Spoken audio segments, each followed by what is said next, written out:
don't want the potential. We need someone who is going to hit the ground just running. Yeah, and he is. He'll be it.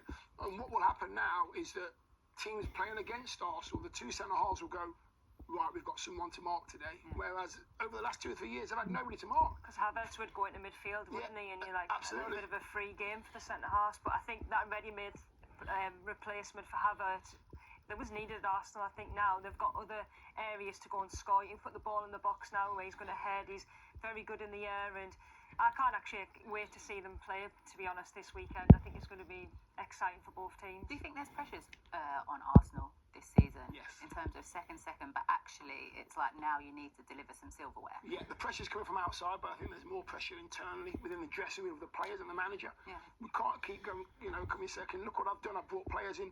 We are good enough, and it's just, can they get over the line? Can they be consistent enough? And what about when we talk about Manchester United? Because Ruben Amorim, he's had his pre-season, he's had that transfer window.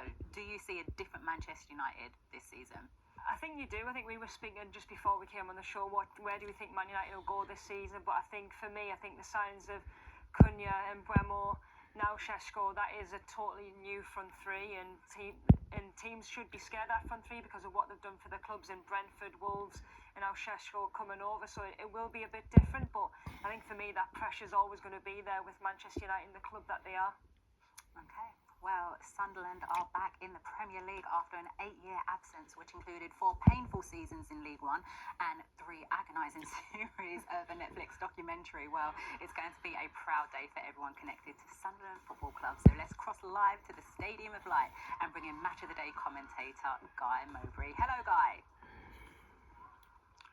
Hi Alex, good afternoon. Happy new Premier League season to you, and welcome back the Premier League to Wearside, as you say, after 8 long years away and in the midst of one very busy summer. And I'm delighted to say I've been joined by one of the busiest men in football right now, Sunderland Sporting Director Christian Speakman. Christian, 10 new signings through the door, maybe an 11th on the way. What's the process been like? Have you had lists upon lists upon lists of players? Well, fortunately we just have one list for the Premier League, so it's been a really intense period. I think as a playoff final victory, obviously you get shorter period of time to work, so you have to be really efficient, and ultimately it's been a fantastic effort by all the team behind the scenes. And are you done, or is this an ongoing process all the way through to the end of the month? No, we're a process all the way through to the end of the month. I mean, we're trying to build the best squad for the Premier League that we can do. We think we've had a really good start of that. Obviously today will be a good test for us for the first game, but we'll be working our way through to deadline days, trying to make sure that the team is the right team and the squad's the right squad. Fans will be excited, obviously, keen to see the new faces. But I think there'll be a few as well who'll want a bit of reassurance. We've seen history not be kind to some clubs who've had a real go. So it's bound to be a bit of a gamble, it always is. But how much is the club future-proof to make sure everything will be okay in the long run? Yeah, look, we've always tried to look at every outcome when we make decisions. We're always looking at what's the short term, and obviously for us that's the Premier League season, and obviously what the medium and long term is. So we certainly have always been well planned with that. I think you've always got to look at all the different outcomes, whether they're positive or negative. We're all geared up for the positive. You can spend a lot of time, I think, talking about the challenge and the difficulty. We've tried to assess the difficulty, and then we've tried to focus on what the solutions are and how we can build a really positive team for the Premier League. And you'll be obviously a more interested spectator than most today, looking at the new acquisitions, looking at how the team adapts to the top flight on day one.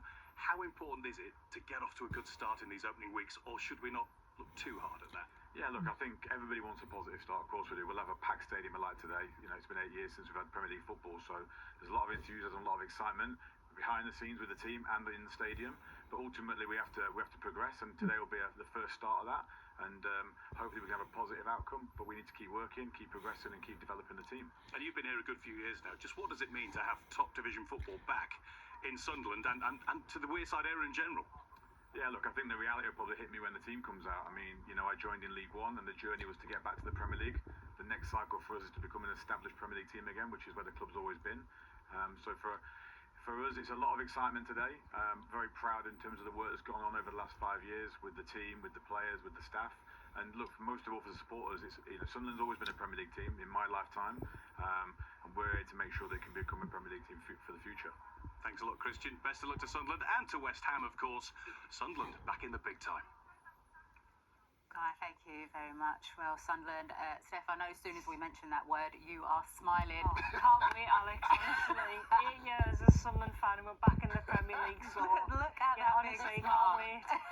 Right, we're going to be looking at this topic in much more depth in terms of relegation in our Football Focus Extra Time show, which is coming up straight away on BBC iPlayer. So, I mean, for now, if you're already with us on iPlayer, then stay right there. If you're watching on BBC One, it's a pleasure to be back with you for this season. And if you fancy it, you can switch over and join us for more discussion. Here's all of the football we have coming up for you on the BBC this week. Goodbye. Welcome back to Final Score for a brand new season where, as ever, we will be across all the goal news and updates in the Premier League and EFL and in Scotland.